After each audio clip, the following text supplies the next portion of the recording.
dogs out, like, ooh, let the dogs out. Ooh, ooh. Off the Hook, airing on offthehooksports.com. Your home for real news, real opinions, and what really matters about Tennessee athletics. Always available on Apple Podcasts, Spotify, Stitcher, Google Play, TuneIn, iHeart. Like, share, follow, subscribe. Always available wherever you find your favorite podcasts. It is a Friday, kids. Hello. Hello. Tennessee LSU. Good morning, Amanda LaFratta. How are you? I am doing well, Dave. How are you doing? Well, ready for the weekend, ready to get rolling, and waiting to see if you'll notice something different about me. You have glasses. For the first time in about 25 years, wearing glasses. What do you think? They look good. They do? Yeah. I like them.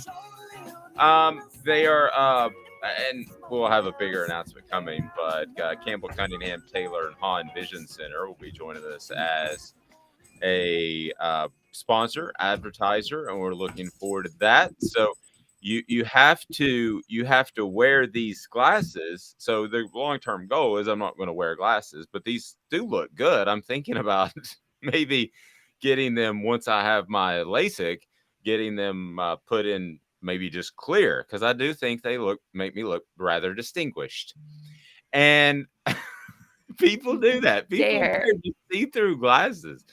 So I'm considering that. I'm not saying I'm going to do it, but they'll probably turn into readers is what they'll do. So, I'll be like the little old lady trying to read the obituaries. So, but they'll probably turn into readers. But Campbell Cunningham, Taylor, and Hahn, we're looking forward to them. And I have eye surgery here in a couple of weeks, and I'm going to have LASIK. But you have to wear these glasses for like 3 days before your pre-op so that they can do the test for your actual operation. So I picked up the glasses yesterday. So I'll go ahead and tell you, you have to go to Campbell, Cunningham, Taylor, and Hahn when it comes to any of your vision needs. Brittany says just have the blue light option added to them. It's so funny, Brittany. I was thinking about that yesterday. And Brittany, I'm just going to go ahead and charge you right now since you're on board. You're better at finding this day in sports history than me, and you're awesome. So you're on the payroll. Yes, you're on the. Everybody else is. Yeah, I was the guy who never wanted any employees, and I've got like a dozen now. So fortunately, they're all great and awesome. So Brittany, go ahead and give us today's this day in sports history, I should say. All right, so Amanda, I think Tennessee plays LSU tomorrow, right? And it's if you're watching this live, it is approximately 27 and a half hours away. It's right around the corner, and Tennessee is still favored by 2.5 points. There's a lot of intrigue in this game. I think from a national perspective, I think that A&M and Alabama probably, if you looked at the schedule, would have been the game that most people were most interested in. I think with the way that Tennessee has played, this is probably the premier game, even though it's going to be noon Eastern. Amanda, what do you think? If you're an SEC fan that doesn't have a rooting interest or a college football fan, which fan are you most interested in? If you're Bob from Nebraska, are you most interested in Tennessee, LSU, Alabama, A&M? So I would be, let's see, if I didn't have a college, like if I wasn't a fan of any team, I'd be insane. But if I were just looking at the games, I would be more interested in this Tennessee LSU game. We know that Alabama, Bryce Young's hurt, and also that Texas A&M starting quarterback, I'm pretty sure, is out for the season. So we saw what Texas A&M was able to do with the quarterback they had previously, and it was unwell. They were unwell. Let's just say unwell. But Tennessee and LSU has so much potential because you really don't know. You know these teams are good, but you don't know how good they are. And I think this is a great test for both of them, even though I think Tennessee's going to wipe the floor. But if they do wipe the floor, then you're talking about a top 5 team. Yep. You're talking about a top 5 team, and Brittany already has our This Day in Sports History. Ooh, Okay, we'll go all out of order because Brittany's just cool. I like Brittany a lot. And crazy saying that I should pay her in T-shirts and dog CBD treats. I will, or barbecue. Brittany, you just tell me which you would prefer, and we'll take care of you. Let's go ahead and do This Day in Sports History. This Day in Sports History. Putting things in perspective, exclusively on Off the Hook Sports with Dave Hooker. You're so old. When you were a kid, rainbows were black and white. And Amanda LaFratta. New kids on the block just called. They wanted you as a backup dancer. All right, here we go. This Day in Sports History. Brittany says we don't have a dog. I'll hook you up with some barbecue. They have a cat? Do you have a cat? Works for cats. Brittany saying 16 years ago today, as Amanda's light flickers. Brittany saying 16 years ago today, Tennessee trailed entering the fourth quarter against Georgia, but the Vols scored 27 points in the fourth quarter to knock off the number 10 Bulldogs 51-33. That was way back in Athens, 2006. I was at that game. Yeah, that was a wild one. That was the one where I can't even remember, Brittany. Maybe you can. It was an unknown defensive back. He snagged the ball right. It was a block punt, I believe, and he snagged the ball right before it went out of bounds, which resulted in a touchdown. Otherwise, would have been a touchback. I believe I'm right on that, or it would have been a safety. So I can't remember. He was on the front of Sports Illustrated. That was towards the end of getting your Sports Illustrated was like a thing. You know, who was on the front was a big deal. And I always used to flip to the back and read Rick Riley. So This Day in Sports History, great job, Amanda. Let me know if you got a cat or you like to barbecue. That's Brittany. What did I say? You called her Amanda. All right, Brittany. Brittany. My cousin's name is Brittany. And so we always got and we're the same age. So people would always say like, hey, Brittany. And I'm like, I'm Amanda. Like our parents, our family. My late great grandmother had several grandchildren, and she used to go, Jason, Nick, John, Dave, whoever the bleep you are, get over here. I still remember being in school, and they said I slipped a curse word, and I was in my mom's class, and this was like 5th grade, and they said, where did you learn to curse like that? And I said, my grandmother. And my mom was horrified. I got the lecture to no lecture because we drove to and from the school because she taught there. So I went to that school and I got the lecture. You don't ever talk about your grandmother cursing, even though she does all the time. So This Day in Sports History is brought to you by The Mattress Place. The Mattress Place, tell them Off the Hook Sports sent you. We only endorse people that we believe in. And we believe they have mattresses and zero gimmicks for 30 to 70% off each and every day. Any mattress you might need, and they're closer to downtown than you think. The Mattress Place, tell them Off the Hook Sports sent you. I would greatly appreciate that. So the Down and Dirty at 30 is brought to you by Honeybee Coffee. Amanda, why is Honeybee Coffee so good? It's top 5% of beans in the world. You always feel good knowing that you're supporting a veteran as well. But at the end of the day, it's just good coffee. And I don't think my dog needs any more coffee because she's running around here like a crazy person. So there we are. Yes, check out Honeybee Coffee locations in Knoxville, but certainly order online. All you have to do is go to offthehooksports.com and you'll see the ads. Click on those and you can order online, have your coffee delivered. And it's a different level. I was at an office yesterday and I was struggling a little bit with energy, and I had some of their Keurig coffee and it was like bland, and I had the coffee headache again. I have been to Honeybee now 3 times and had 3 cups of coffee and felt fantastic. No coffee headache, which is the reason I didn't drink coffee, because it's that clean, that good of beans. It's fantastic. So the Down and Dirty at 30. I want to get to something real quick that I think that a lot of you are missing out there. Tennessee is not an uber talented team right now. Okay, so there are all kinds of discussions on our YouTube channel when Chris Landry talked about Will Rogers being a more talented passer than Hendon Hooker. And I'm not going to belabor this, and I don't want to spend a lot of time on it. But I think you need to understand where Chris is coming from in a lot of different ways. Chris is telling you that Tennessee's talent level is not of the ilk yet of a lot of other teams. It shouldn't be. We're just we're 18 months away from having 20 months away from having Jeremy Pruitt as the head coach. It takes time. Look at their list now, the Tennessee commitments that they have. And their recruiting class wasn't great last year. It was good, not great, but you got to be top 5 to compete. Amanda we were talking about who we were going to break down on Chris Landry's Chalk Talk. And Amanda told me, they have 11 4-stars and a 5-star. And I was like, that sounds right, but can you double check it? Because I'm in the car. And yes, I mean, that was the case. And Tennessee is going to be much more talented. So for those of you that get upset with Chris Landry, and then I'm going to move on, realize he is looking at it from a completely unbiased scout's perspective. Realize that this is a guy that you should listen to because Nick Saban listens to him. He speaks to him often. He coached for Bill Belichick. Health reasons are the reason he's not in coaching right now, but I'm not going to get into that.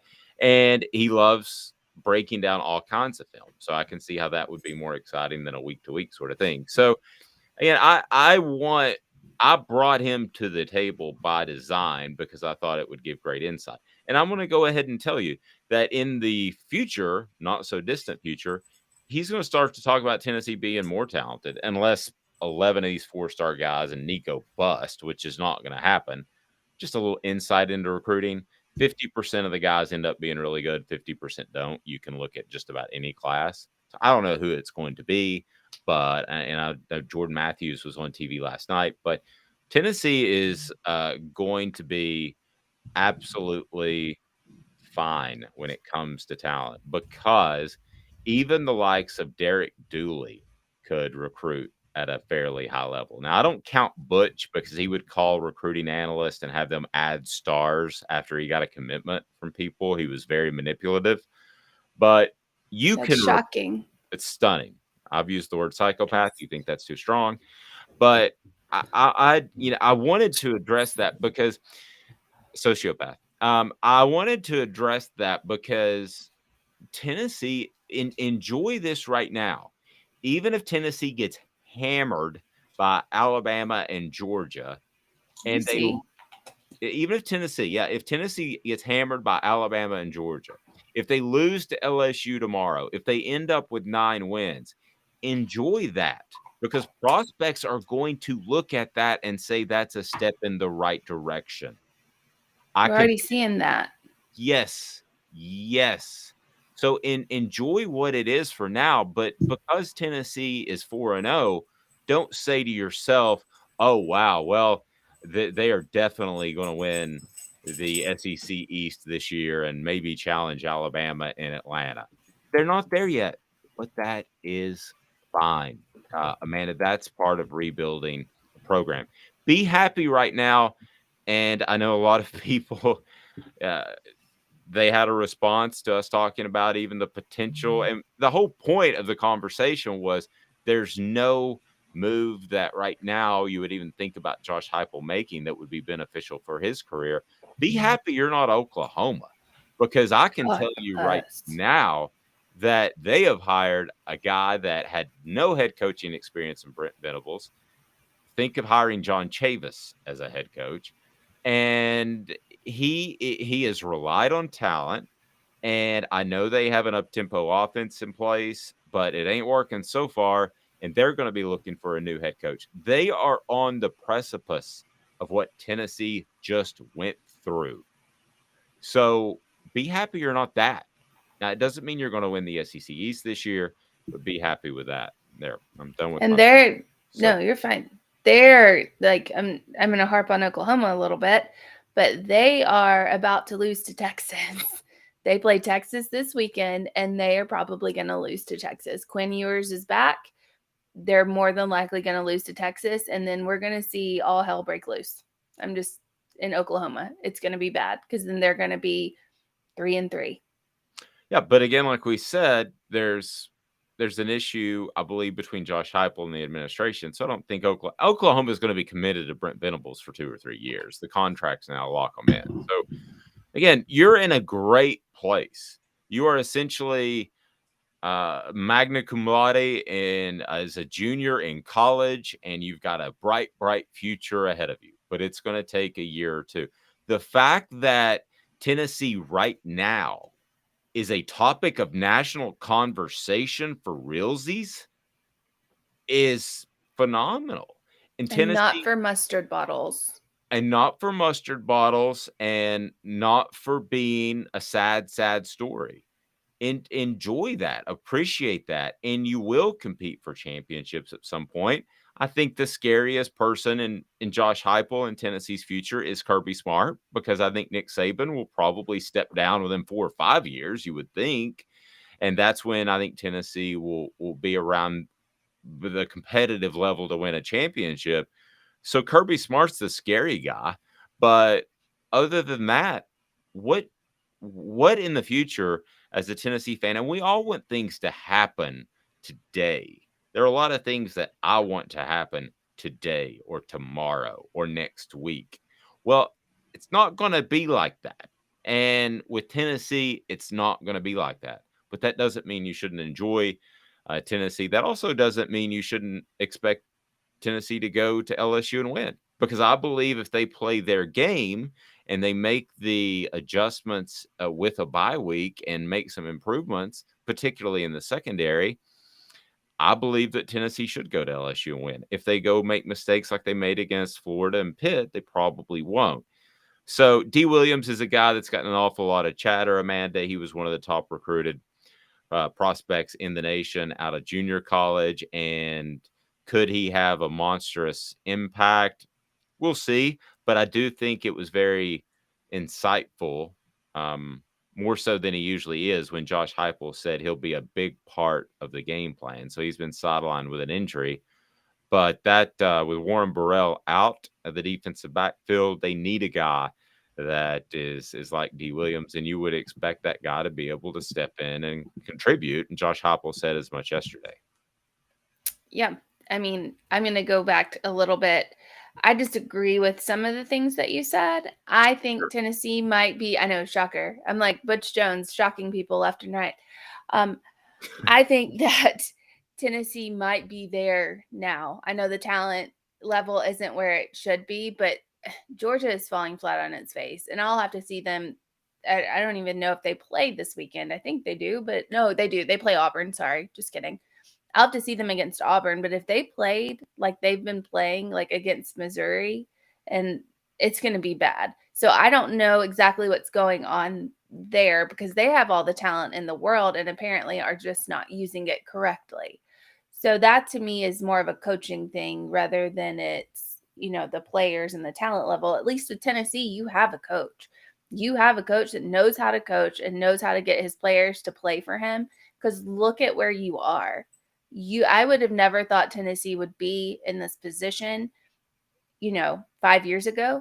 I would have been like, nope, this is a dumpster fire. It's all burning. There's, it's 10 years from being anything close to a Georgia. The one team I think you have to worry about going forward is Florida and their coach, Aaron Hernandez. That, to me, is Aaron Hernandez. He looks just like him. Okay, He does. I'm sorry. He does look like Aaron. He does. Hernandez. I hope better things befall him in his future. I do as well. But that's the one team I think that you would have to worry about is Billy Napier and seeing how that plays out. Going forward, I'm excited to see what Dee Williams can do, because I think that this Tennessee team is just this much away from being very, very competitive in the SEC East. And like I said before, I think that they will beat Georgia. And I know people think I'm crazy. I don't care. I said that before the season started. You did. I will vouch for you on that. I did. So I think that we could see them in the SEC championship game. I don't think that's beyond the realm of possibility. I think they'll beat LSU. And I would like to see what Dee Williams can do, to see if he can be that factor in the defense that really takes them to the next level, because that's what they're missing. Not missing offensive players. And feel free to jump here on the message board. Crazy ask, how much of a factor should we expect Dee Williams to be in this game? Well, I thought Josh Heupel, who holds things extremely close to the vest, saying that he will be a significant factor is huge. I'm not saying he's going to run out there and start, but he wouldn't say that if he didn't think that he was going to be a huge factor. And so let's look at the schedule. I don't know if this is today's tough question. We like to do that organically. Maybe it is, maybe it's not. But which of these programs are in better shape for the next 3 years than Tennessee? So let's look at the schedule. Mizzou at Florida. I would say Tennessee's in better position for the next 3 years than both of those programs. Would you stop me when you disagree? Okay.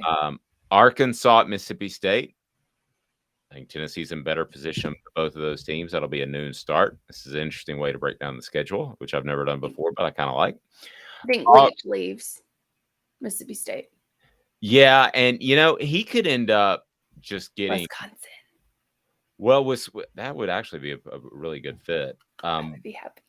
Yeah, because for a lot of reasons, because I think he would get more out of less, and Wisconsin's they're going to have a recruiting challenge. So you either would go with the developmental top players like the Kirk LaFrentz at Iowa, which is kind of boring, or you would go with Mike Leach, who is able to, like Josh Heupel, overcome talent deficiencies.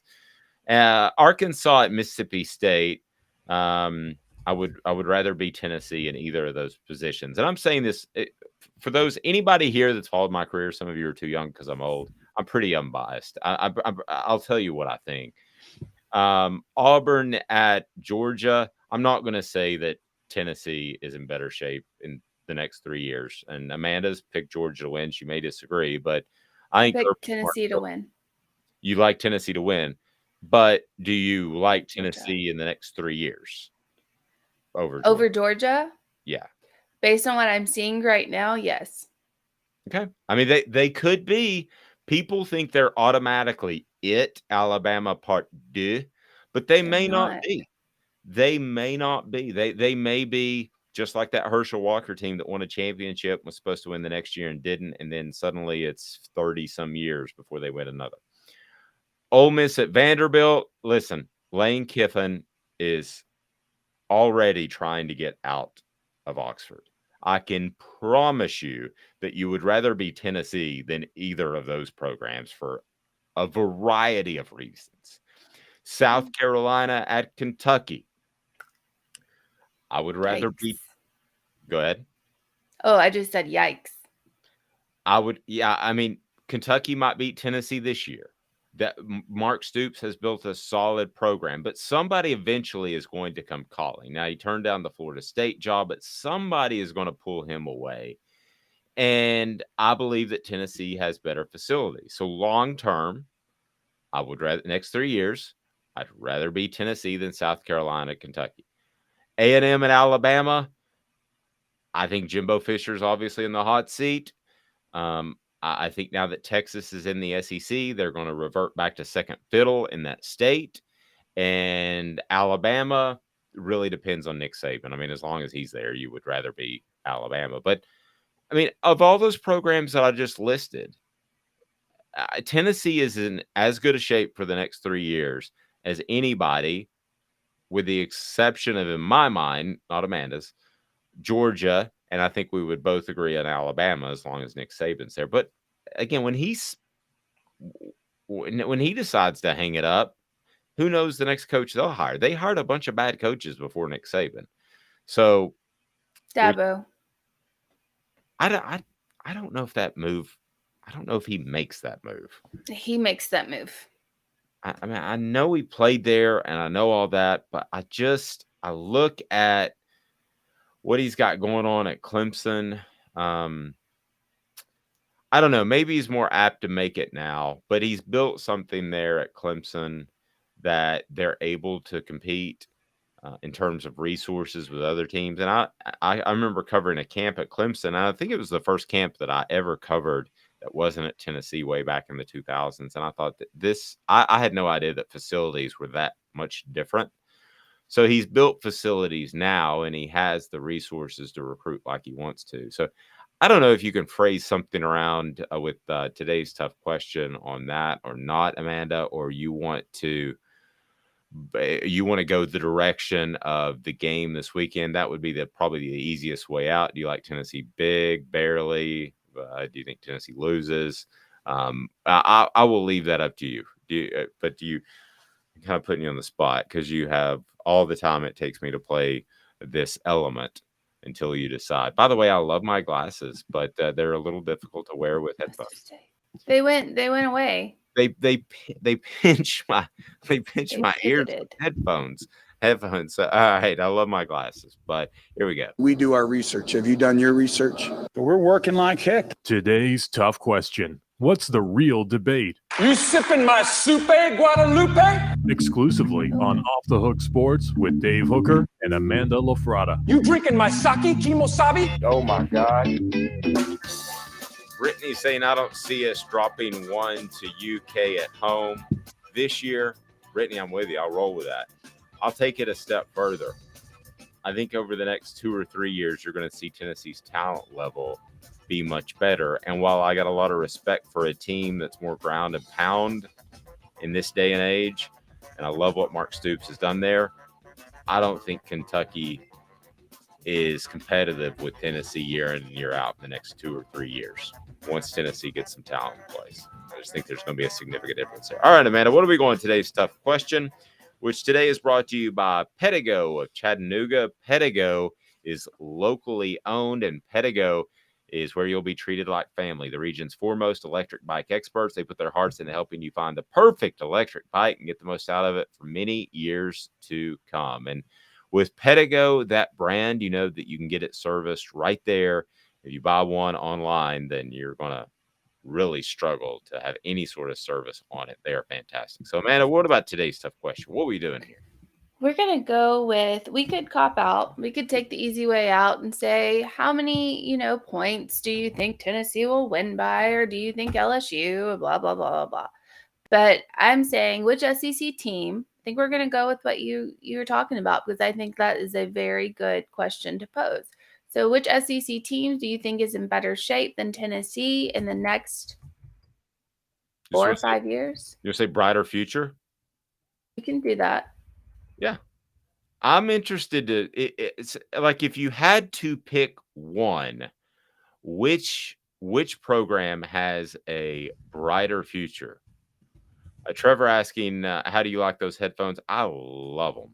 I like over-the-ear headphones. I have 3 pairs of Skull Candies. I don't like being able to hear other stuff. These are the nicest ones. The ones at the gym are cheaper. Free plug. They're like $39 at Best Buy if you like over-the-ear headphones, if you want the cheap ones. And they're almost as good as the really good ones. So that's just me. All right. So who has the brighter future? Who are we going to pick?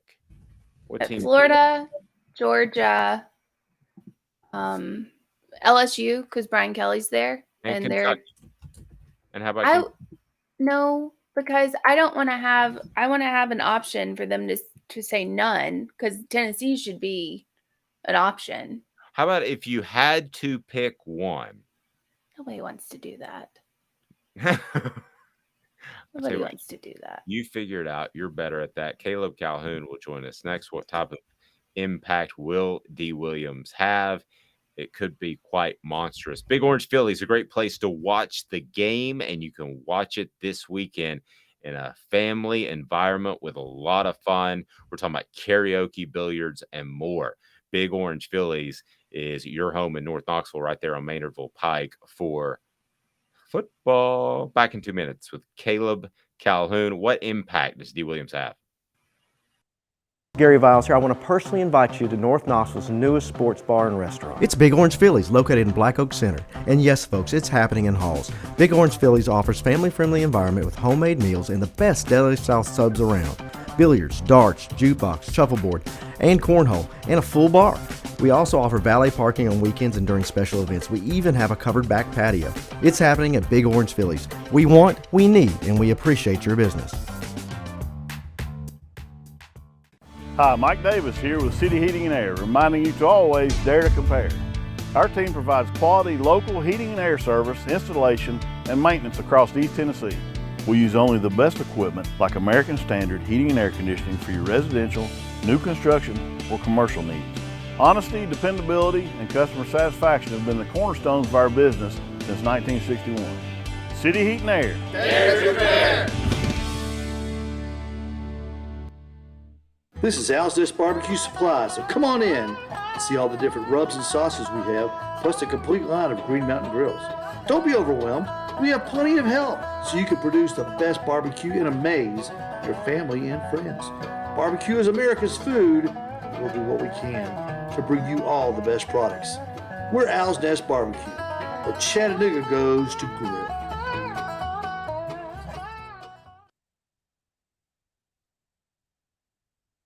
Do you want to own the more that owns every job? Then get to Vassey Lawn & Garden in Cleveland and get you a Toro. I'm David Vassey, here to talk to you about Toro.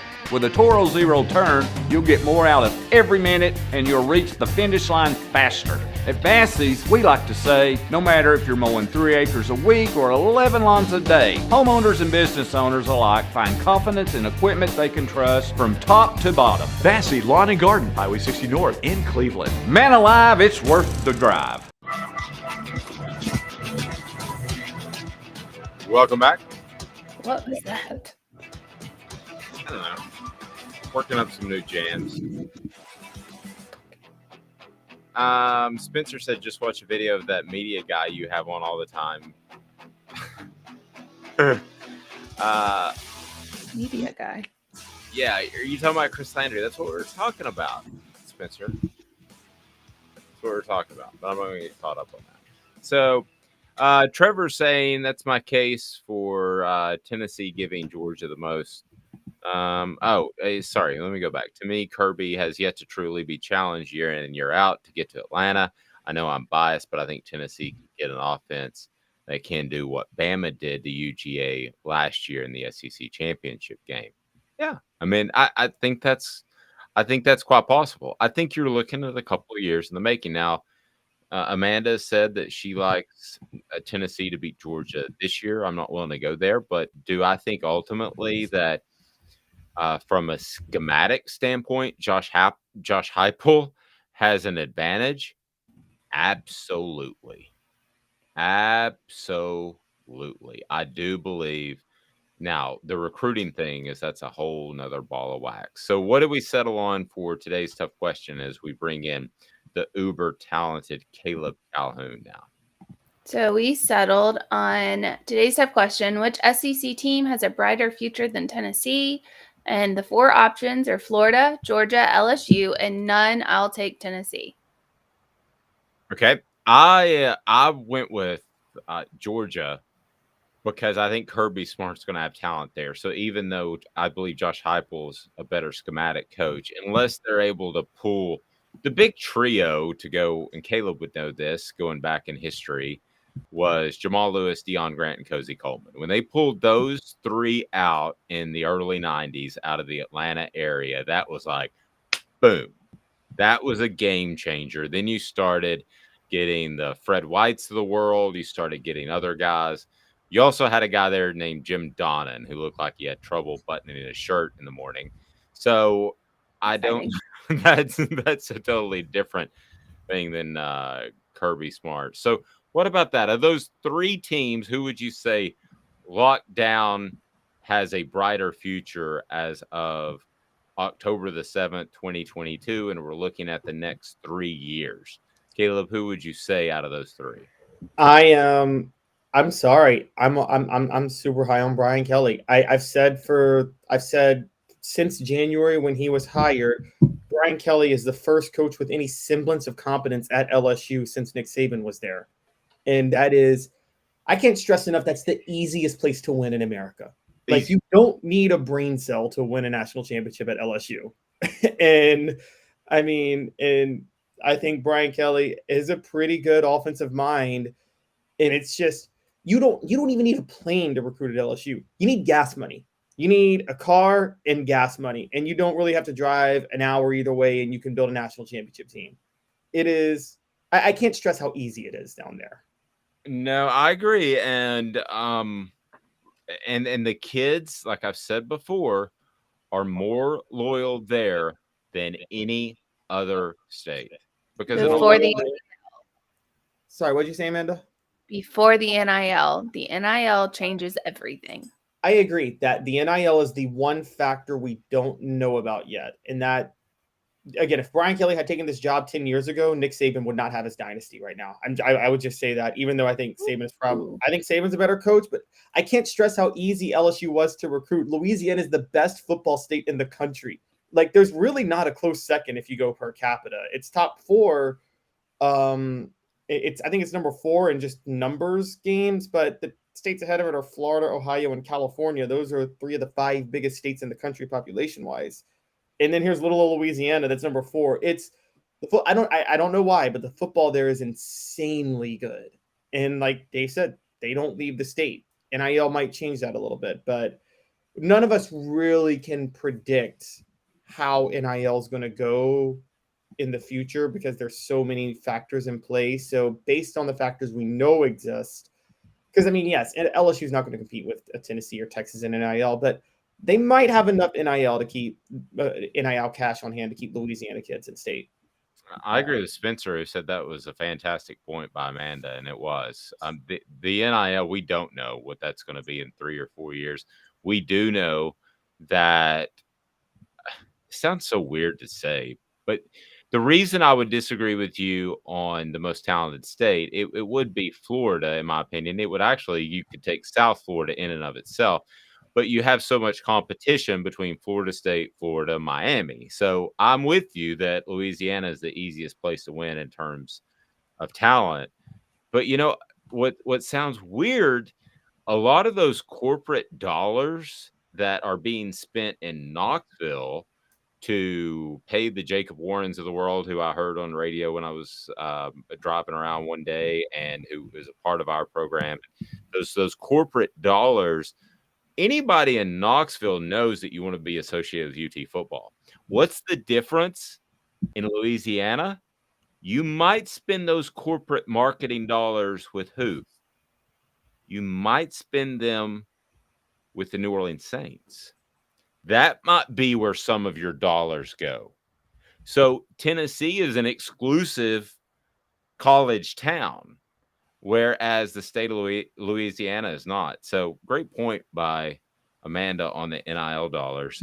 Caleb's appearance brought to you in part by Craft Treats. Man, Craft Treats has the chill pills, and woo, they will take care of your pet who might be suffering from arthritis or digestive issues or any sort of social anxiety, anything like that.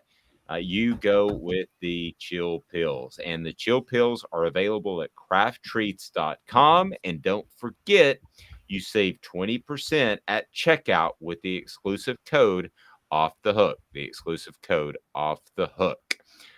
Spencer saying, love when you have my brother Jacob on the show. No, we're not related. I thought for a second, God blame it. See, when I read on the fly sometimes these message words, I thought you were serious, Spencer. By the way, I love when we have clips from my brother, Hendon Hooker, on the show. We don't look a lot alike, but He's your cousin. yeah, not cousin. your brother. Cousin, that's what it was. No one would believe that you guys are brothers. Cousins, yes. Nobody's believing we're cousins. I mean, given Hooker's experience and how long he's played college football, they might be similar in age because Hooker, what is he now? 45? He's 22. No, he's 24. Oh, I thought he was 22. Yeah, we're both going to be applying for AARP at the same time. Caleb Dee Williams, what can he bring to the table, you think? He was the 3rd highest rated cornerback. You wrote a column on offthehooksports.com, and I thought it was very insightful that Josh Heupel was willing to say he would play a big part. You usually don't say that unless they're going to play a big part. Yeah, this seems like somewhat of a Hail Mary, if I'm going to be honest. Well, I would agree with that. Yeah. So I don't think anybody knows how it's going to work. The fact is, I think we talked on Monday, Warren Burrell is out for the season. Warren Burrell is no Alontae Taylor. We all saw how much he struggles guarding the number 1 receiver. But then we saw Kamal Haddon guarding the number 1 receiver, and he was significantly worse. And so I don't think anybody expects Dee Williams to offset what Alontae Taylor brought last year, but I think there's just a hope that he can somewhat mitigate just how bad things were against Florida 2 weeks ago. But again, we don't know. What we do know is that nobody else can. So why not go with Dee Williams at that point? Yeah, and he might be the most talented defensive back, that at least cornerback, that Tennessee has, if you base it off of his ranking. This goes back to the talent level and what Josh Heupel's program is going to look like in 2 or 3 years. They need at least one lockdown corner like an Alontae Taylor. They need to find that guy. Maybe it's Jordan Matthews who played last night. I don't know, but those guys, fortunately, like a running back, Caleb, can step in and be a factor pretty early. It's a position that relies on talent almost as much as it relies on knowing a system. I totally agree.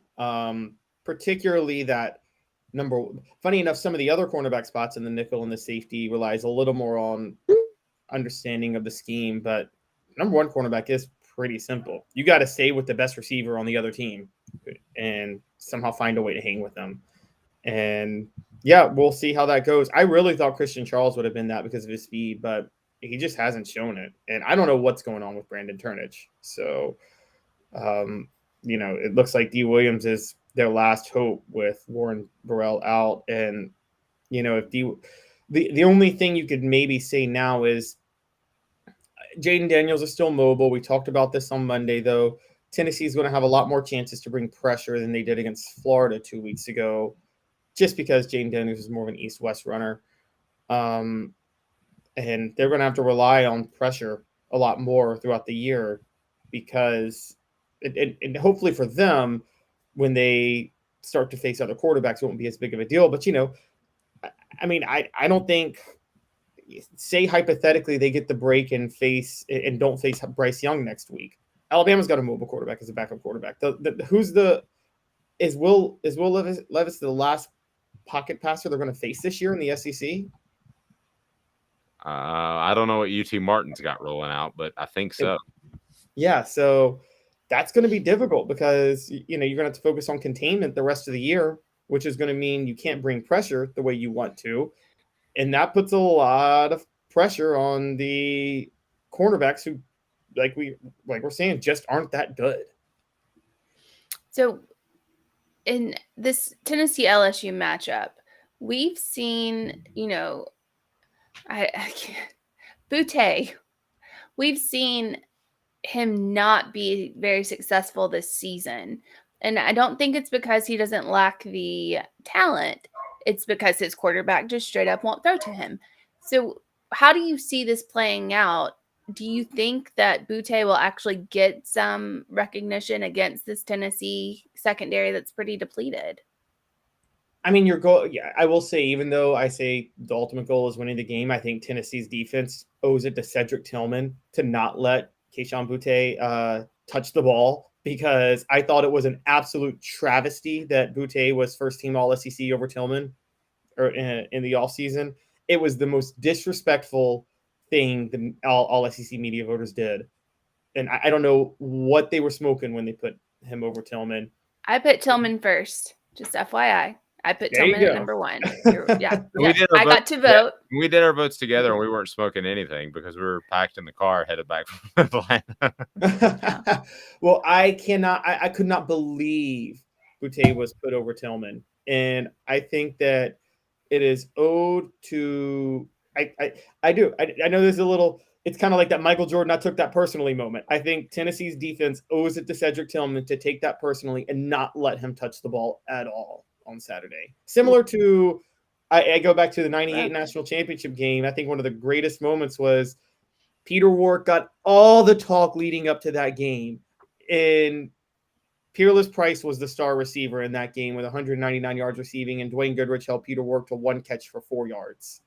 And I think Tennessee owes Cedric Tillman, whether or not Tillman plays, Tennessee owes him one of those performances. Are you writing that today? Because if you're not, I'm taking that topic. You can take it, yeah. Yeah, I just wrote it down over here as one feeds to another. A couple of questions. Dee Williams, what were his stars coming out of high school? I just Googled that, Spencer, and it didn't have anybody, which tells it didn't have any stars. Looks like he wasn't even evaluated, which tells me one of two things. A, that there were some sort of issues where they knew that he wasn't going to be a four-year college prospect anyway, or he was just a late bloomer who really budded in his after high school in junior college, believed in himself and turned himself into a top prospect. So I can tell you he was number 3 coming out of junior college. I'm having trouble finding an eval of him coming out of high school. And then we had another question that I thought this might come up at some point, so I'll go ahead and throw that out there. How are NI deals working, Dave? Incredible. Do you have to go through Spire or Smoky Mountain Club, or can you negotiate deals directly with the players? I'll go ahead and share that with you. So I reached out to Spire, and let's say Hendon Hooker was rather expensive. Let's just say Caleb and Amanda wouldn't be here right now. Hendon Hooker, and the show would consist of one 20-minute segment with Hendon Hooker. So I asked around UT. Now, they're not able to help you directly, but I asked around people that covered Tennessee. I was very fortunate, Cooper Mays, and then I knew his dad, Kevin Mays, excuse me. And Brian Mays is the guy I went to high school with. But Kevin Mays, who played offensive line for Tennessee, I knew that Cooper would be awesome. And I asked around, and I said, I want 3 things out of our NIL, out of anybody that I'm going to pay. And I met with Jacob, and I immediately was sold. I met with Jacob at a back in March, a restaurant that serves hibachi that I would not recommend going to, but I'm not going to throw them out there. And he had a representative with him, but I pretty much worked with him one-on-one. But the 3 things I asked around for were these 3. Can talk, will start. I didn't necessarily need the biggest star on the team, and won't get arrested. Those were the 3 things that I asked for. And I was thinking of that yesterday. We have been blessed with Cooper Mays, because I'm here to tell you right now, Cooper Mays and Jacob Warren, because I'm here to tell you right now, the way that, and I'm not knocking UT because everybody does it, but the way the press conferences are set up, Caleb, you can attest to this. They're the most mundane answers, not insightful whatsoever. And from both a print perspective on offthehooksports.com and a video perspective, which of course helps our YouTube numbers, it is money well spent, because Caleb, those press conferences are brutal. The players don't want to be there. I feel like the media doesn't want to be there. People start it with 2 questions because they know that they only have one opportunity in like a 7-minute window. Caleb, they're just brutal. Yeah, and it's actually worse, funny enough, when you cover, like, when I was a local news reporter, when you cover, like, city official press conferences or things like that. And I'm sure it's bad for covering national politics, because it's like, how can you press somebody if you only get one question? It's impossible. And I think that it's just, I agree. I hate them. Again, half the time the coaches lie in the press conferences. And so there's that. We also were probably the most traumatized, Dave, because I did this working at the Beacon for a minute, and you did it just covering Tennessee. Covering Fulmer press conferences made you want to go to sleep. He was a broken record when you covered him. And I mean, that is the say a lot without saying anything. That's what they're coached to do. And I would have enjoyed covering a Spurrier press conference. I'm not going to lie. I think Spurrier would have been a heck of a lot of fun. Well, I want Mike Leach. That's who I want. Good one. That's true too. He's great. And to give a little inside baseball, the way it used to work when I covered them is you could pull a player aside and have 2 or 3 minutes with them. And once they realized they trusted you, then you could ask unique questions and you could get better answers. These guys are 19 and 20-year-olds. Do you think they're comfortable standing in front of a bunch of 30 and 40-year-old men answering questions? I wouldn't be. I mean, it's just the whole concept of it is so uncomfortable. I don't know how you can fix it, other than I think we're very blessed that we've got Cooper Mays and Jacob Warren as part of the fold. So, Caleb, this game, I love the win one for Tillman, win one for the Tiller, however we want to say it, like win one for the Gipper. There's going to be a movie on this, guys, and the president is going to play I'm already thinking in my head of how I can phrase that lead. But I think that there's a lot of motivation for this team. I will say this, though. I do think this team is probably a little bit overly confident. And I think if you're a Tennessee fan, you hope that bites them in Alabama, a game they probably should lose anyway, as opposed to a game like LSU, a game that the odds makers say they should win. That is very true. And also, even though they probably will lose to Alabama, there's an opportunity for history next week if they win this game. I did some tracking, just randomly, exhaustive Wikipedia searches, guys. But a few days ago, if Tennessee stays where they are, and if they beat LSU, in all likelihood, they'll at least move up one spot. And if Alabama stays number one, next week will be the highest combined ranking between Tennessee and Alabama in any game they've ever played each other. And that, Ever. Wow. Yeah, it's normally lopsided. You're right. Yeah. That's why. It's like historically Tennessee and Alabama are one team is up, the other team is down, ever. There have been a few top 10 matchups, but there haven't been this is like 1 versus 7 or 1 versus 8. So yeah, it'll be ever. I think it'll be like 1 versus 5 by the time we get there. It could. I mean, think about it. They did the SEC division split in 1992. And I mean, the assumption was the most common SEC championship game would be Tennessee and Alabama. That's never happened ever since the split in 92. And, wow. So yeah, I think, so I think that Tennessee, game day might be back in town again. I mean, there's a lot to be excited about if you're Tennessee, because they might have a big audience watching them lose to Alabama next week. But I think schematically, more so than Georgia, that Tennessee has an opportunity to hang with Alabama for 2.5, 3 quarters. I think they can. I think eventually the talent will be the differentiating factor. But they hung last year until the 4th. Yeah, I mean, I think they're a good matchup against them. So, what are some keys to the game, Caleb, that you'll be watching other than win one for the Tiller? I think the biggest thing is Amanda thinks I'm so stupid the way she looks. Everybody's going to talk about the key is what can the secondary do? I don't think that's a key. I think it's just a given and a wash that the same issues are going to be there. So the question is, how can they mitigate those? One, we've talked about gap integrity a lot of times, but in this situation, the edge rushers, Byron Young and Tyler Barron, need to find a way to maintain gap integrity but actually get a few sacks in this one. Jaden Daniels has been sacked 16 times this year.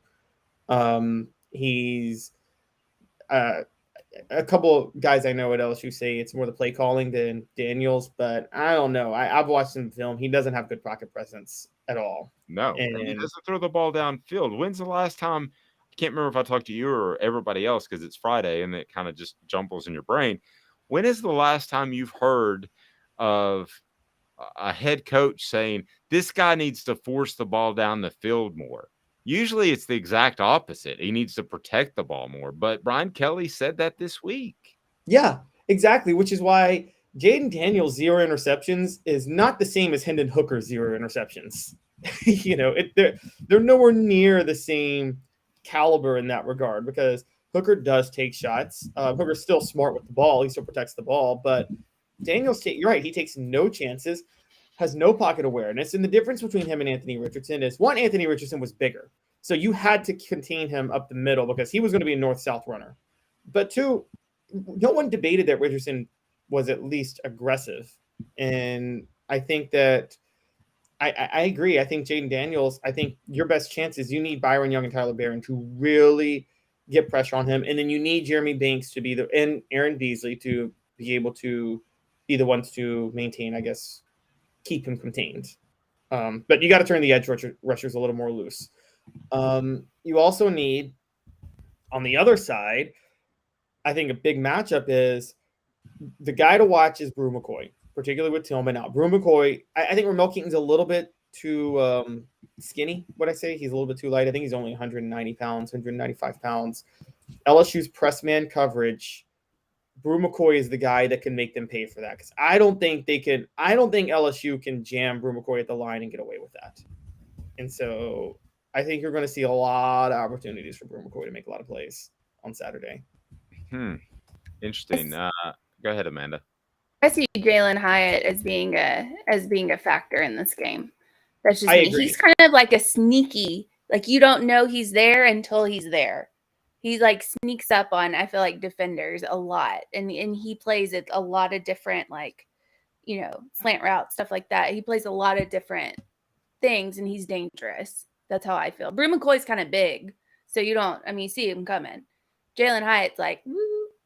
No, you're absolutely right, Amanda. As a matter of fact, Brew McCoy is more, I talked about him winning the one-on-one matchups, but you're right, Jalen Hyatt playing in the slot, you're not really going to be able to jam him at the line a lot. So you're going to have a lot of opportunities to find him in open space. And they went, I forget the Florida State receiver, but he was another slot guy, and LSU allowed him to go for over 102 touchdowns. And so I totally agree with you. I think Jalen Hyatt is going to, I think he's destined to have a huge game on Saturday. He's going to be the guy to watch, definitely. I just wanted to, I'm sharing a screen here with Dave because you talked about how excited Tennessee fans are. Yeah, you just have to click on it. There you go. How excited Tennessee fans are for this game and for this season. This is at the airport right now. And if you can't see it, if you're listening, there is just a massive amount of Tennessee fans getting ready to board the plane to go to LSU for this game. Just like a massive amount. So if you are wondering how excited some of the fans are, this is how excited the fans are. And the reason they're not sitting is because they're boarding the plane and they're in a giant line. I thought they were really excited about Good Morning America. Awful. Well, they're not excited about CNN because they don't show that in the airport anymore. But anyway, that's neither here nor there. Boy, that Coda. Is that her name? God bless. Is that not the best thing in the world, just to get hammered on the air every morning? No, she just drunk. Her, and when it was Kathy Lee. Is she not still? No, it's somebody else. I know about Kathy Lee is the Kanye line. He needs the way Kathy Lee needed Regis. That's the way y'all need Jesus. Yes. Yes. Well, okay, yes. Caleb, bringing it out. Got some rapping skills. Yes, he does. I listen to that album about once a week. I did too. It's one of my rotation, but it's such a great just sideways shot at Kathy Lee. You know, just to say you're nothing without Regis, which is true. But I love me some Regis. Oh, God bless you. Can we do more impressions? Okay, so let's take a look. Amanda, can you pull up the top 25? And then I've got some interesting NIL news that broke this morning. I want to address it really quick. And the top 25. So Caleb said they'll probably move up a spot. I want to look at who they're playing, who the teams ahead of Tennessee are playing, and how far they might move up. I mean, could this be a potentially top 5? I mean, there's always an upset Saturday, right? Oh God. Yeah, but I don't think I don't see any of the top 7 losing. I think I looked at it too. Okay. So yeah, somebody, if you can pull that up. Okay. So yeah, this is this NIL news that was broke this morning on ESPN is basically very little news. So when Alabama's Nick Saban and Texas A&M's Jimbo Fisher traded barbs over payments to college football players through name, image, and likeness, Saban called for transparency, and Fisher said his team was an open book. If you remember, Fisher said, quote, "I have nothing to hide. I have nothing to hide, and our program has nothing to hide." Be interesting if everyone would say that. It's Saban who accused Texas A&M of having bought every player during recruiting, advocated for transparency on May the 31st, saying, quote, "I'm all for players making as much as they can make. I also think we've got to have some uniform, transparent way to do that." So ESPN sought out to take the coaches and other universities up on the notion that NIL information should be more transparent, asking a sampling of 23 universities, 20 from Power 5 conferences, I don't know why they would have 3 outside of the Power 5, but asked them to release their NIL-related documents or data. Across the board, schools provided few to no records. In the case of Saban's Alabama, the university declined to release any information, and at A&M, the university said it would provide hundreds of records, but it still hasn't. Records that officials did release omitted financial terms. So they basically what omitted means is they black out the important stuff. So you get a big, and I've gotten these before, big pages of blacked out names and numbers, and you might as well not even have anything. So there is no transparency. And I appreciate ESPN for doing their due diligence on this, but that's what the NIL is. I mean, nobody here knows what I'm paying Jacob Warren or Cooper Mays, and I'm not going to tell you because it's a business. It's a business transaction, and nobody knows what Caleb or Amanda makes. Nobody knows what I make. You shouldn't have to. I mean, yeah, no one asked like what endorsements NFL players get with MasterCard or State Farm, or I don't know what Aaron Rodgers is getting paid for those discount double check commercials. So, I mean, no, that's some dude's business. I mean, I know they're just 18 and we think of them as amateur athletes or but they're men. 18, you're an adult. So I've got zero problem with Alabama not releasing it. Got zero problem with A&M not releasing it. And all that being said, Caleb, you and I both know that a lot of these are phone calls. This is a coach picking up the phone and calling whatever the Spire Group version in whatever school is and saying, it wouldn't be bad if you gave this guy a call. And is there records of that? It's not like a FOIA thing, a Freedom of Information Act. They're not able to go out and get records because there are not records of a lot of these transactions. No, there's not. It's tricky. Which, Dave, you worked there. I mean, I always wonder that with phone records. How did the Not So New Sentinel get the phone records of Fulmer and his exchanges with the administration the year Johnny Majors was forced out? They got all of that. Well, that was FOIA. When I worked at FOIA. So the editors there, I'll give them a lot of credit, are very diligent about doing that. So basically you get a big story handed to you that all you have to do is write. Okay. So because you're so busy covering football, you don't have time to think about. It's the same reason I give VolQuest credit for breaking the Heupel press conference. If you do your due diligence and you file a FOIA request, then you get that. They have to release that. In the specific instance you're talking about, Philip Fulmer, this is before cell phones, didn't realize that you could do that, and he just used the office phone, and he That's called the most Fulmer story ever. he called brilliant. He called the president's office 87 times, I believe. Was it 13 days? Yeah, over 13 Like days. Johnny Majors was in the hospital. Called him like 87 times in 13 days. Hey, just checking in. I don't know how Coach is doing, but if in case something happens, I just want to let you know I'm available, but I'm not pushing for the job. I'll call you back in 3 minutes. Yeah. All right. Well, I have the top 25, but I can only fit 20 on my screen. Okay, wait. Orange said Fulmer gonna Fulmer. Jeez, that's the damn truth. I had a player call me who did not get along with Philip Fulmer, a former player, when he was when Philip Fulmer became the advisor to the athletic department. Oh, to John Curry? Yeah. Yeah. And he called, and he knows after John Curry, right? So Fulmer was the advisor.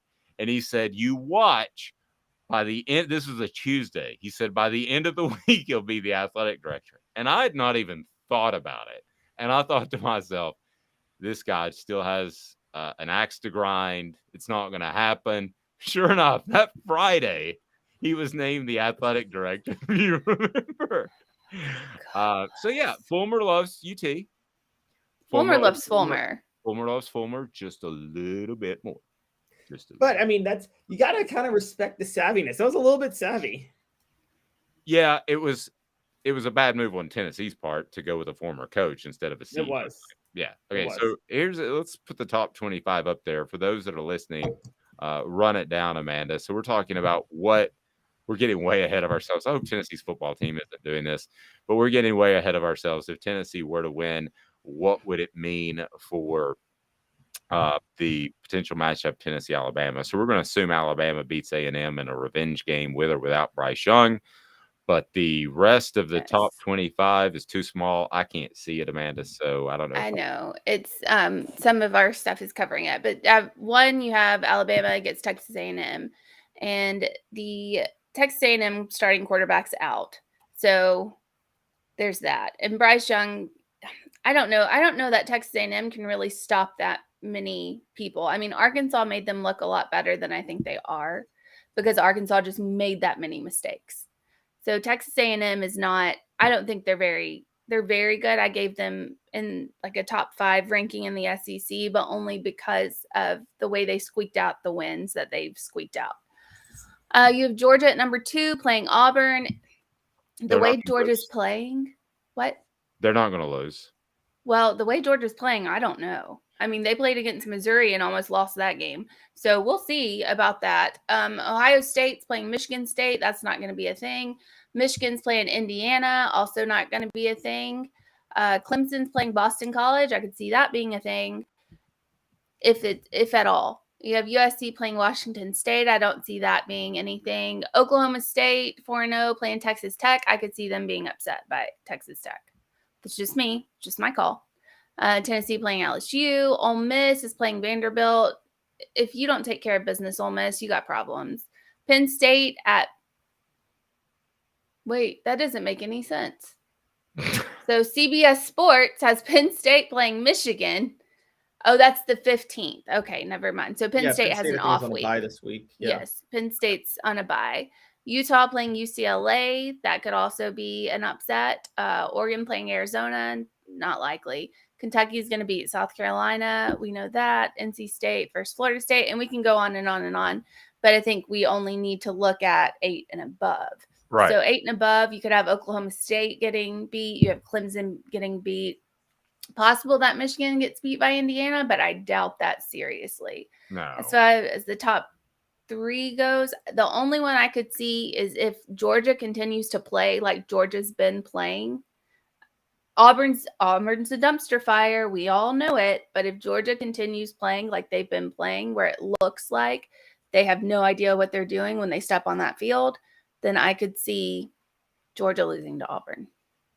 Ooh. I got to say, if you're asking me to take a 7-game straight up money line parlay on those 7 teams, I'd do it. I'd bet on all 7 teams winning than any one of them losing. Okay, let me position it a different way, because again, for those who just tuning in, we're talking about Tennessee and Alabama, the potential of the highest matchup in the history of the series if Tennessee wins.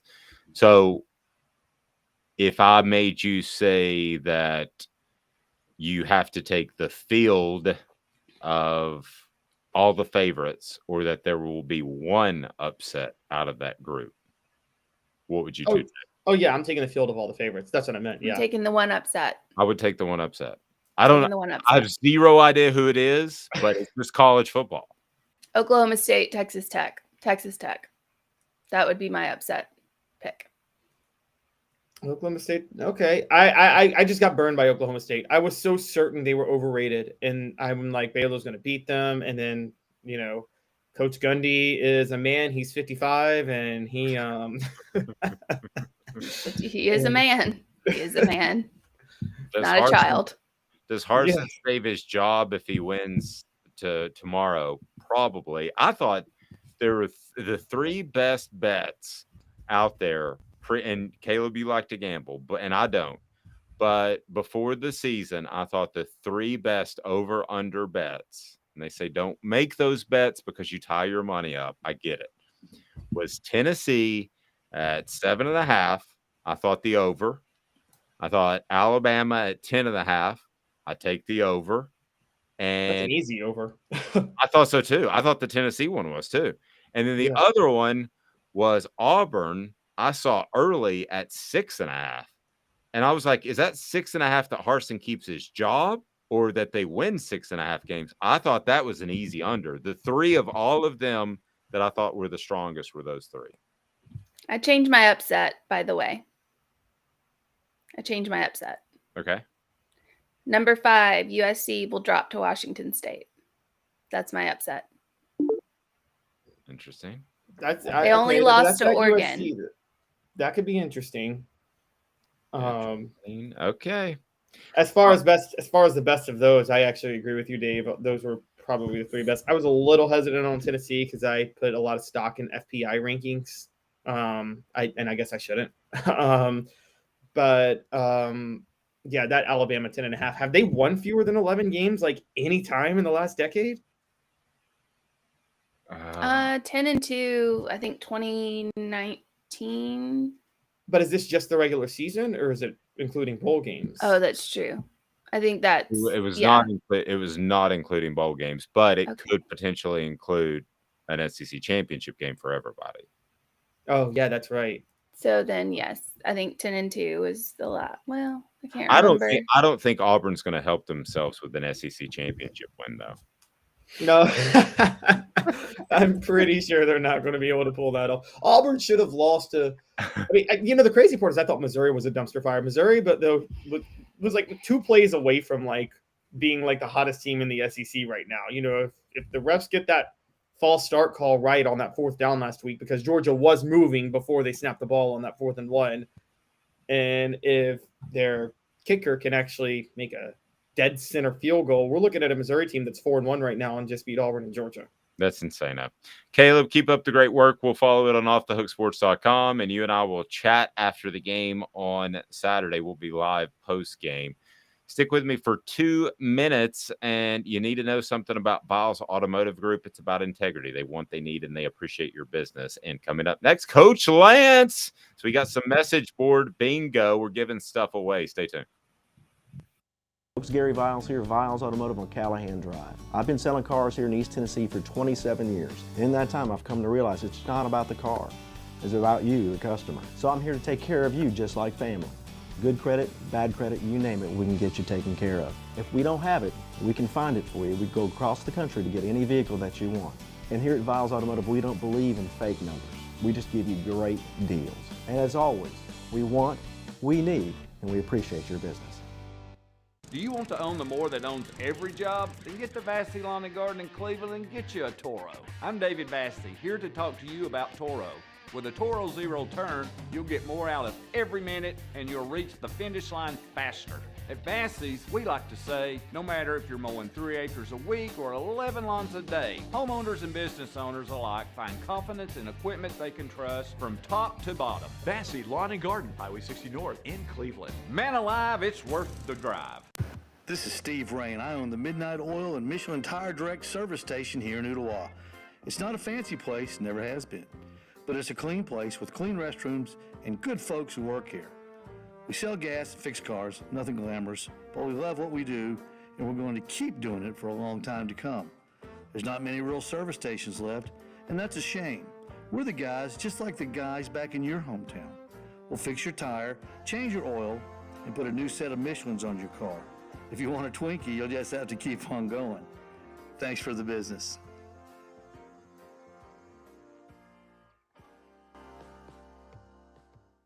Hi, Mike Davis here with City Heating and Air, reminding you to always dare to compare. Our team provides quality local heating and air service, installation, and maintenance across East Tennessee. We use only the best equipment like American Standard heating and air conditioning for your residential, new construction, or commercial needs. Honesty, dependability, and customer satisfaction have been the cornerstones of our business since 1961. City Heat and Air. Dare to compare.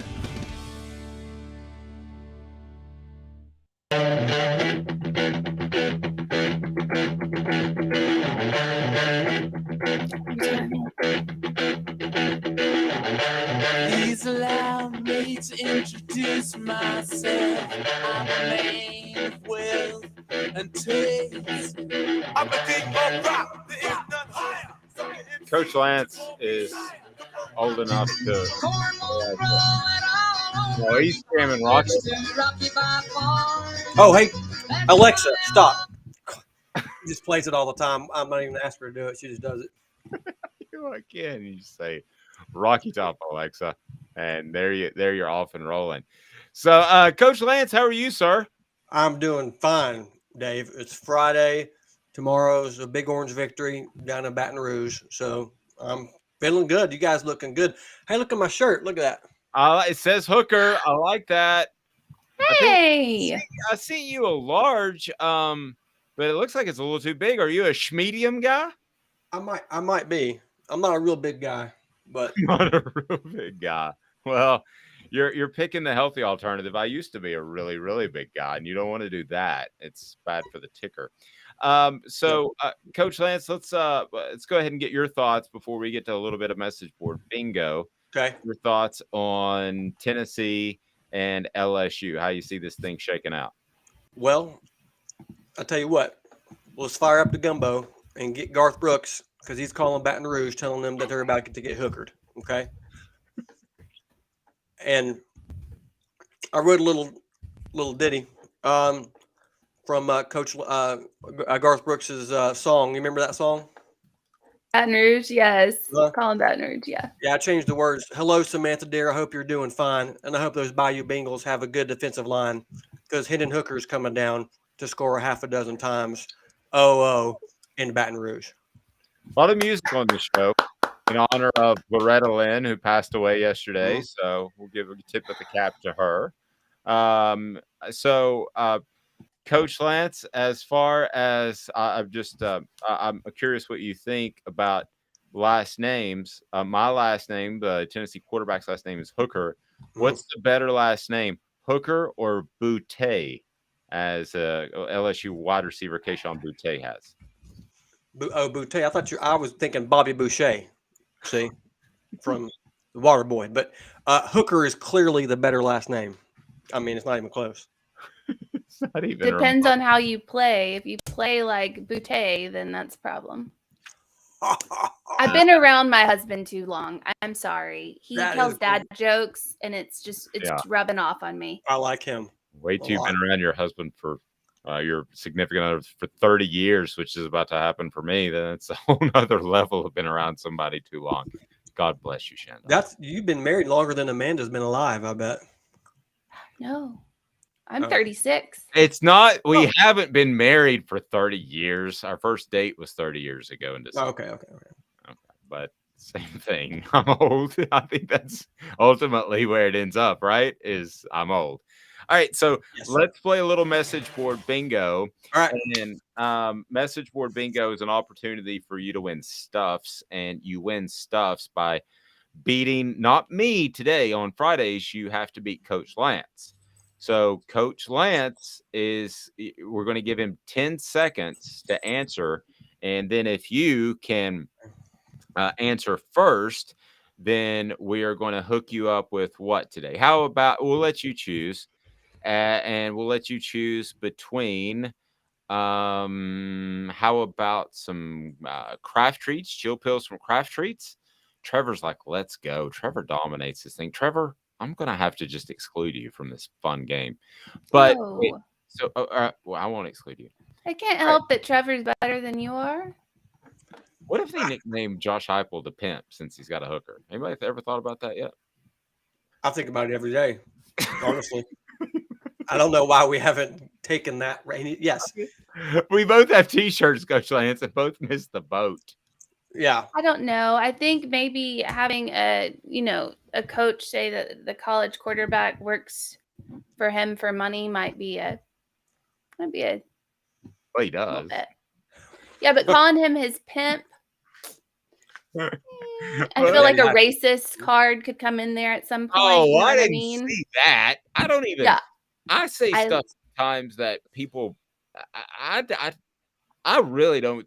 I guess it's because I spent as much of my professional time as around African Americans as white people that I didn't even think that. I look at all aspects. I wouldn't say that it is. I'm not saying that it is. Good God, no. I think people get too offended by a lot of things, but I'm looking at all aspects here. Fair. Yeah. Okay. I've never been offended before in my life, not once. People have said some things about me too. The one time I was offended, guys, like literally offended, was I was at Disney World and we went and saw the Smokey Bears show, and it was hey, let's go get us a drink out of the moonshine jug. And I'm like, I'm watching, and it was raining outside, so we didn't want to leave. And we watched the whole show. And I looked at my wife and I said, I think I know what it feels like to be a minority because I'm actually offended for the first time in my life. That is not a lie. And they The kept going. Smokey Bear show at Disney. Yes, I hope they've shut it down. I almost wrote a letter. I kid you not. And then I realized I worked for ESPN, and that could be all kinds of trouble. So, Oh yeah, no, that could have been. just let it roll right off. You know, The Country Bears, Crazy says they stink. He didn't say stink, but they are absolutely horrible. I was offended by being called Barney Fife, but that was on a small level. I'm talking about mass. Okay. It is time for Message Board Bingo, and Message Board Bingo is brought to you by our friends at Owl's Nest Barbecue. Owl's Nest Barbecue, your home for all barbecue supplies. They've got the sauces, the rubs, and they got those awesome Green Mountain grills. If you don't have one, you're crazy right there in Ooltewah. Owl's Nest Barbecue. Here we go. Message Board Bingo. All right. We don't hate them because they beat us on the field. That's just football. It's just a game. No, we hate them because of who they are. They are the scummiest, dumbest, least respectable fans in all of sports. But the vast majority of those donning their Dollar General purchased gear are truly the dregs of society, and they are visible, loud, and smell like vomit and excrement, much like the inhabitants of the streets of San Francisco. 85% of these fans are lousy human beings with no social value outside of the drug-infested streets of Armpit. that All is right. the most So, Coach Lance, detailed description I've ever heard of a fan base. But we're trying to guess who said it, not who they're talking about, right? Yeah. as good as this bit is, if there's one Achilles heel, it's that Amanda can go a little bit long and get us confused. But I love you. I love you. I don't mean that in any sort of mean way. All right. Heart emoji. So Trevor's going with Bama. Is that correct? Orange is going with Florida. No. All right. Coach Lance, what are you going with? Kentucky. No.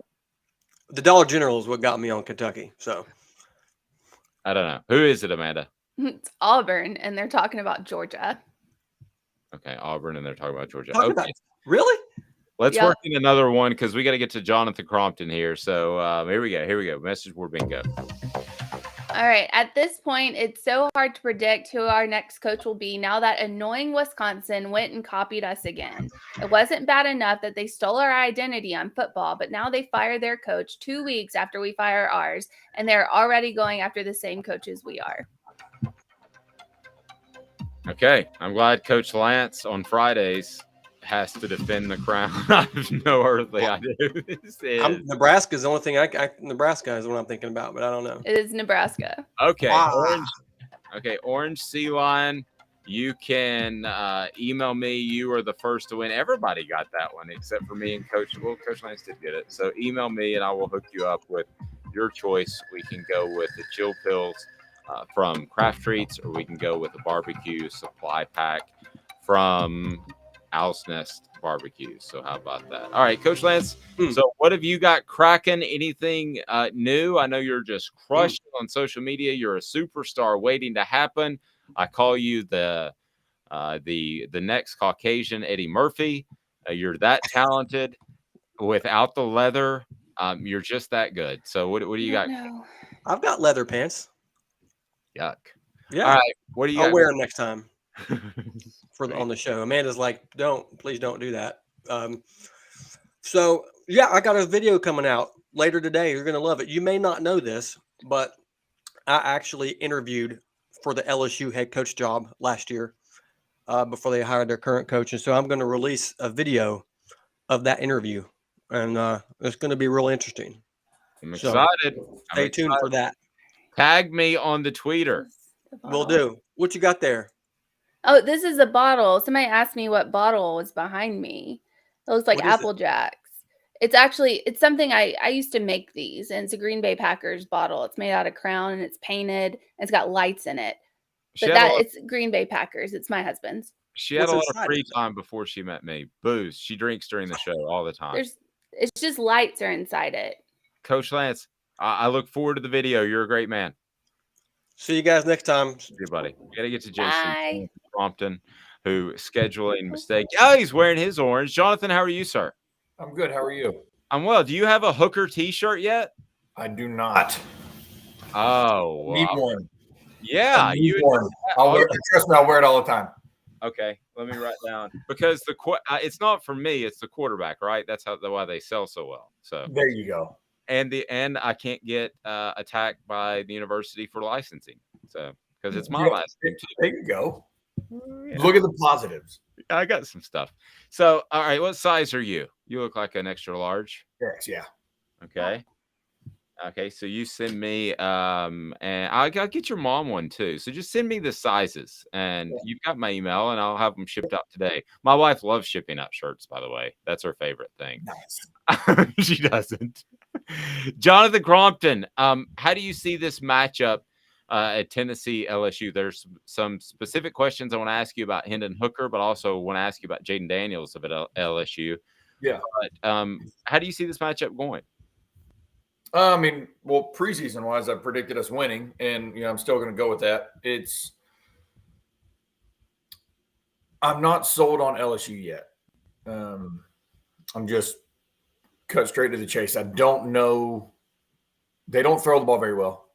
They really don't, or at least as of yet. And I would, if it were me, I would do what we did to Florida and say, well, you don't throw the ball very well. We're going to stop the run and the quarterback run. And if you throw for 300 yards, that's fine, but you got to prove that you can do it. Because I don't think they can as of yet. I really don't. I don't think they've fully bought into Chip Kelly's system. Just looking at it. Now, do they have a lot of talented players? 100%.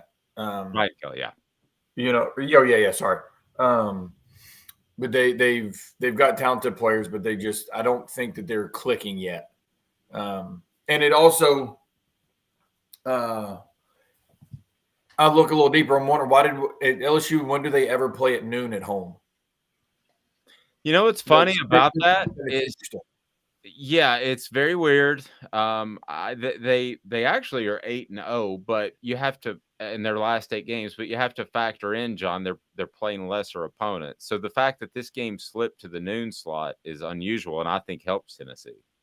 Well, no, I do too. It's just it's odd to me. It's normally at 7 o'clock. Let every LSU fan go do their extracurricular activities before the game, all that stuff, and get ready for the game. So the noon game, I think, definitely helps us. And I know everybody's going to be worried about me talking about for them throwing for 300 yards, blah, blah, blah. But you know what? Until they prove they can do it, they can't do it. Same thing with Florida. Dude had no touchdown passes, Richardson. So make him throw the ball, right? You got to pick your poison in the game plan. So I really think that if it's me and I'm a defensive coordinator against them, I'm crowding the box. I'm going to stop the run, and I'm going to say, guys outside, you got to man up one-on-one. Just don't give up the big play.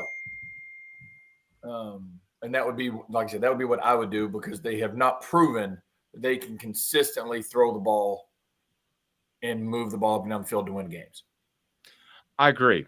And Jaden Daniels, I thought Brian Kelly, and I noticed this before, didn't really force the ball down the field a lot. And then Brian Kelly actually said so, that he needs to be more aggressive.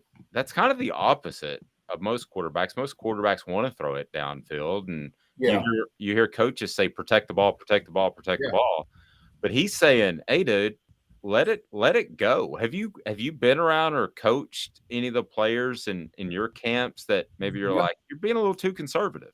Yeah, and I'm not saying this is for Daniels at LSU, because I don't know him.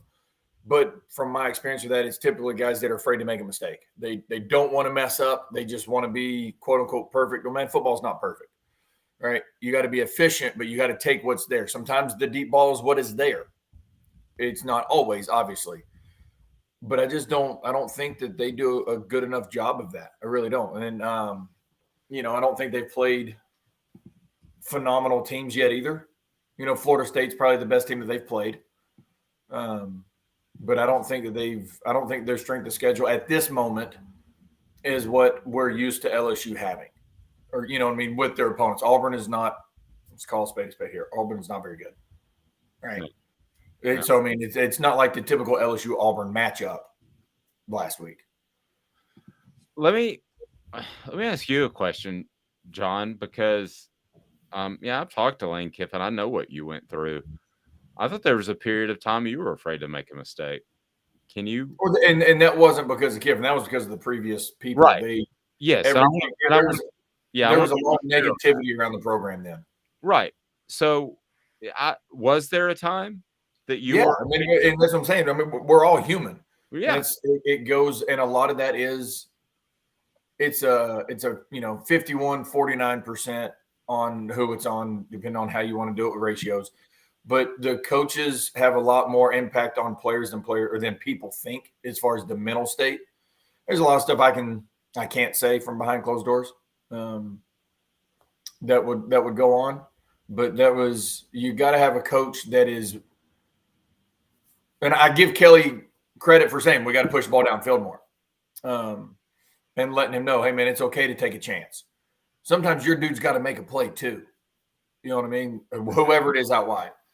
So yeah, I mean there's always going to be those times. It's just a matter of, does your coach have your back or does he not? And if he doesn't have your back, trust me, it ain't fun to try to make that play, because then you're going, well, crap, I'm going to get thrown under the bus this game if it doesn't work.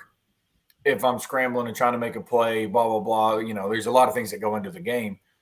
And at least it shows in the media that Kelly is going to have Daniel's back, but I really just don't think he's the quarterback that can beat us. I agree with both of those points. And John, I don't want to put you in an uncomfortable situation, but I don't think that you had the backing of. No, I know. No, it's not uncomfortable. I didn't. Yeah. It is what it is. So what did Lane Kiffin do to get your confidence back? Tell you to go be yourself, right? And it takes time, but you got to earn trust on both sides. It's not a one-way street, right? And he's got to the coach has to let the players know, be yourself, go make the play. If it's a mistake, we'll learn from it. We won't let it happen again, but we will learn from it, instead of screaming and yelling and all that, whatever you want to say, and never actually being taught, right? Because a mistake is not a bad thing. And this is what I teach the kids. Failure is not a bad thing if we learn to fail properly. And that goes for any aspect, not just football, but any aspect of life. Because the reality is we're human. We're not all going to be perfect, all right? But if we learn from said mistake or said failure, we can learn how not to do that again. And that was a positive mistake.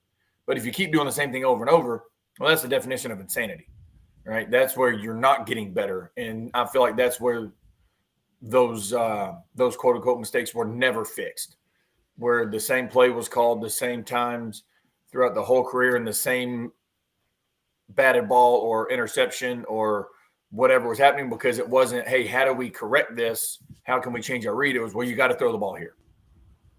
All right. And that's, a kind of a short answer to what really goes into it. It was, I know, Amanda, you want to jump in here, and please do so. I've got one more with John, who I know has to run. But John, you obviously, that Georgia game, everybody saw that your confidence was back. It was back on public display, but it probably happened before then at some point. At what point in the season did you feel like, all right, I trust this guy. I trust Lane has my back. I'm able to go out there and fling it without fear of repercussion? After the UCLA game, when I clearly made a bonehead play, like just one of those that, but once again, sometimes things happen. They're allowed to game plan too. So the play was sluggo seam, which is slant and go with a seam and a hitch. And I was like, ooh, they play cover 3. Slant and go is not bad, but the seam's great. Play cover 2, sluggo's awful, seam's great. If they play cover 4, neither the slug or the seam's great, throw the hitch. And I was like, okay, hey, they're in cover 4.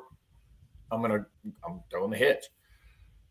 Corner baited me, played cover 6, which is 4 and 2 combined. He jumped the hitch, pick. And I was like, ooh. He got me. You know what I mean? Like sometimes things happen.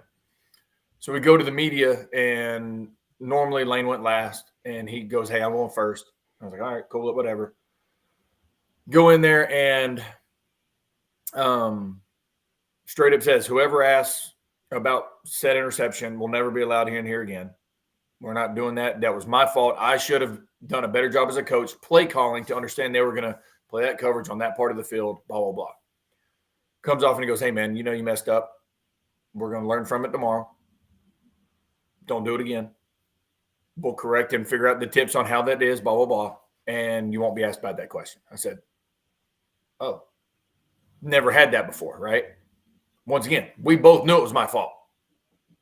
Hell, the whole team knew, because an interception that's a ball is tipped up, blah, blah, blah. You can't, whatever. But it was blatantly my fault. And at that point, I was like, damn, like this dude really does. He doesn't care about his media public perception. He cares about what the guys inside that locker room doors care about him and what we think about him. At that moment, we were like, okay. But we had a lot of injuries, so it still took a little while to get some receivers back. But at that moment, everybody, and it wasn't just me, but everybody was like, damn, this dude, he really does have our back. He really is going to take that bullet in the media, right? So I would say that would probably be the best definition of when any player, but specifically myself, learned that we should be able to fully trust him. Didn't you throw the ball 42 times in that game? I have no idea. I thought I'm going to trust you on that because I'll look it up, but I thought that showed a lot of trust. Just the fact that you would have a game plan to throw it 42 times. I'm sorry, Amanda. Go ahead. Oh, you're fine. So I always start with what do you think it will take for looking at this offense, looking at Hendon Hooker, looking at these wide receivers, and we know they're way more dynamic, obviously, than LSU's offense. What do you think it will take for LSU to be able to stop that? Like, what would they need to target? And do you think that's even possible? LSU needs to score 60. Right. And that's just, and I'm saying like just in general, because I think it's with our pace, I don't think it's hard for anybody to beat us points wise unless we beat ourselves. So like LSU in general, offensively, they got to be able to throw the ball, and they got to be able to score throwing the ball. Like straight up. I don't know if they can do that. And then for LSU on the defensive side, they've got to be able to get us 3 and out 4, 5, 6, 7 times in a row. I just, like I said, last year I wouldn't have said this. I think we're too deep for LSU. Last year I'd have been like, man, we don't have any depth. And I said that publicly. They've done a great job in recruiting. So I think, especially at our wide receiver core, we got some guys that can roll in and roll out. And I don't think LSU can handle that. And once again, I don't think LSU can throw the ball to beat us. I think we outman them personally, just top to bottom, which it's kind of good to say because I would never have said that last year. Hadn't been said in a long time. That's what I'm saying. Like, it feels good to actually say that again. I think LSU is set up for failure this week, and I hope I'm not wrong when I say that. John, great stuff. I appreciate you making the time. I know you're going to coach and mentor the youth in the future of football, and it's a fantastic endeavor. We're going to hear more about that as you go along. But John, certainly appreciate it. And again, I'll text you and get the sizes for those shirts, and we'll get them out. Sweet, I appreciate it. All right, buddy. Best to you and your family. Right, thanks. You'll have a good one. I appreciate it. And a couple of people said on the message board just now, man, it's making me like Lane Kiffin or respect Lane Kiffin a little bit more. Well, we didn't just write a full biography of Lane Kiffin, so everybody has their goods and bads. But if not for Lane Kiffin, maybe another coach would have done it with a coaching change. But if not for Lane Kiffin, Jonathan Crompton is not remembered nearly as fondly as he is, because Lane Kiffin did exactly that. And I'll share another story with you that I was told, and that was Lane Kiffin basically went to Jonathan Crompton, and Jonathan did not have the backing of the previous Tennessee coaches. They wanted to go in a different direction. I think you probably remember BJ Coleman's name. There were a lot of guys in that coaching staff that thought that they wanted to go in a different direction. I could get into the various whys, who's, and whats, but it didn't have anything to do with his ability. But I know that Lane Kiffin went to him when he first got the job, and one of the first things he did is he went to Jonathan and he said, "What happened?" He said, "You're not the same guy that I saw coming out of high school. You're not that same guy." And that's the guy that I want to get back. And it took a lot of time. And that senior year was not rosy. You mentioned the UCLA game. It took until basically the Georgia game before he showed publicly that he had arrived, even though I think his confidence arrived before that, as he just alluded to. So, yeah, I mean, everybody's got their good and bad. Lane absolutely deserves credit for getting the most out of that 2009 team that he could have gotten, because he had a real quarterback issue on his hands when he arrived. He had one talented guy with a bruised ego and a confidence issue, and Jonathan would tell you that just did. And it would have been the easiest thing to do. And I wondered if that was what he should do. I'll be real honest with you, even though, I'm close to Jonathan. Amanda, the easiest thing to do would have been to go with the guy from Chattanooga, who I know that the coaches liked a lot. One coach pulled me inside and told me how much he liked him, and there was a reason he told me that. It's because that's what he wanted the messaging to be publicly. It would have been easy to go with BJ Coleman. And BJ Coleman was upset, and a lot of fans were upset because they didn't believe in Crompton at the time. And then BJ, which was very out of character, spoke publicly about the fact that he wasn't going to be the starter and immediately transferred. I think BJ's a great guy. I think he made some rash comments afterwards. But who wouldn't, thinking that you're going to be the starter and when things change and Lane Kiffin comes in. But ultimately, Amanda, you have to give a lot of credit for what Lane Kiffin did with that 2019, because that whole team, talk about culture, was in disarray. So we talk about year 2 of changing culture. He did it midway through the first year, which I thought was pretty phenomenal. There's a lot of good to Lane Kiffin, as far as it goes. I know he left a bad taste in Tennessee fans, mouths and stuff. And the NCAA sanctions definitely didn't help with that. Don't get me wrong. But he took the job that was his dream job. I mean, he took the job at USC, and he did give a press conference. He did tell his players. I know he promised a lot of things to Tennessee, but every coach does that. Unfortunately, every coach does that. And it's with Lane, I know as when he was at Alabama, the offensive genius of him is incredible to me. Now, defensively, he couldn't tell you anything, but offensively, he has that kind of skill set that you want in a coach. I think Heupel has that as well offensively. I think Heupel might be even a little bit more of kind of the genius, because Lane's done it with talent. Heupel's done it without it at UCF, as we've seen. And we've seen how far he's taken this Tennessee team this season. But Lane still has a lot of good as far as coaching goes. Yes, he has some pretty bad character traits sometimes, Joey Freshwater. But on the field and with the players, it seems like he is a much better and more, charismatic figure than he is with the media. And that says a lot. Saban's the same way. You have, players that'll play for Saban, and in the media, Saban's just shutting them down left, right, and center. Lane's pretty much the same. So remember this about that 2019. Okay, and this is back when my one criticism of Nick Saban, I believe, was warranted. I thought he took his foot off the gas pedal in the second half a little too early. And I still believe that's warranted. And it almost cost him against Tennessee that year. You're talking about a Tennessee team that would have, if not for field goal kicking issues and Lane's decision, which was curious not to try to get a few more yards in that final kick, and a guy named Mount Cody that blocked 2 field goals in that game. Hit him in the chest. Yeah. That last one hit him in the chest. Right. So, but if not for but he dominated.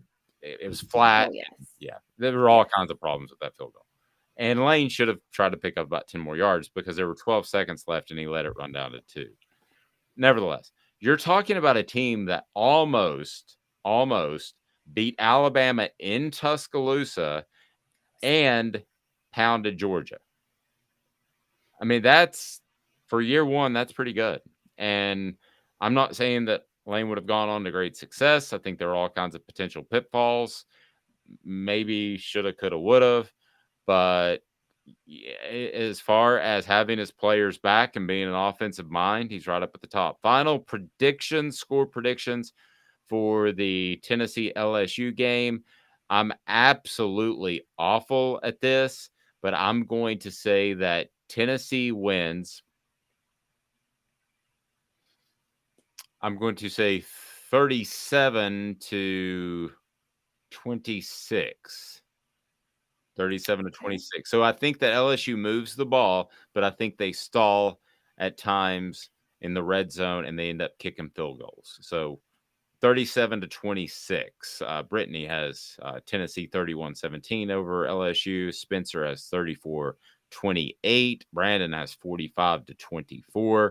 Amanda, what say you? 42-27, Tennessee. 42-27. So we're pretty close. We're only about 5-6 points off. So combined. So, all right, guys, fantastic interaction. We love it. We were with you each and every weekday at 8:30. We'll be with you after the games. Go ahead and set the reminder on your phone. We'll be talking to you following the game, what might be a huge, monstrous Tennessee win. Go to offthehooksports.com because this is what this was intended to do. My interaction with you and Jonathan and Amanda creates story ideas for me. Then we put it on there. And then sometimes stuff I put there comes here. And that's what it's all supposed to do. And it's doing that. So we appreciate your support. I mean that from the bottom of my heart. And Amanda the Muse, and I will see you on Monday. This is a presentation